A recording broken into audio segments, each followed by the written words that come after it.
4 separate sections. The first section looked at leg movements. So for the leg movements, we isolated the leg movement of the breaststroke. The student held the float and they practiced just using the figure of 8 motion with their legs. I felt as a coach that this worked well, as the performer got a chance to isolate what they needed to learn with the legs without having to worry about any arm movements or other extra things that weren't necessary.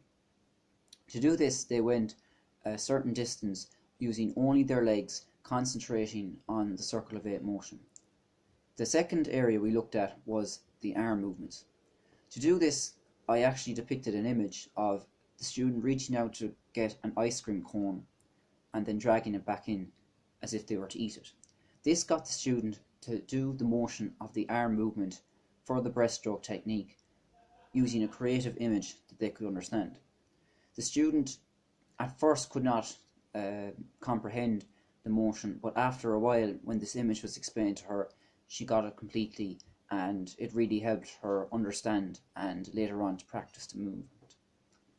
The next area was combining the leg and the arm movements together for full breaststroke technique.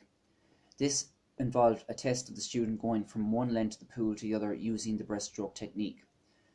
She had to synchronize her arms and her legs movements. To do this, I gave her feedback, and I also said to her that her arms and legs must move together. So when your arms come in, your legs go out. This feedback helped the student greatly, and her performance definitely improved as I gave her more and more feedback. The last section was an assessment. It was a 50-meter swim using the breaststroke. This gave me, the coach, a good idea of how the student was and where they were at with the breaststroke. I found by looking at the performer that she was very good, but there was 3 areas I needed her to focus more on.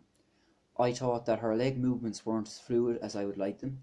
I thought her arm movements could have been more wider. And lastly, I think that the timing of her leg and arm movements together was slightly off.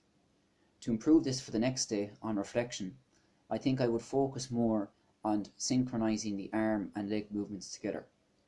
I think if I did this with the performer, that they will be able to complete the breaststroke more fully, as they have the arm and leg movements, but just to put them together in one overall practice. Thank you.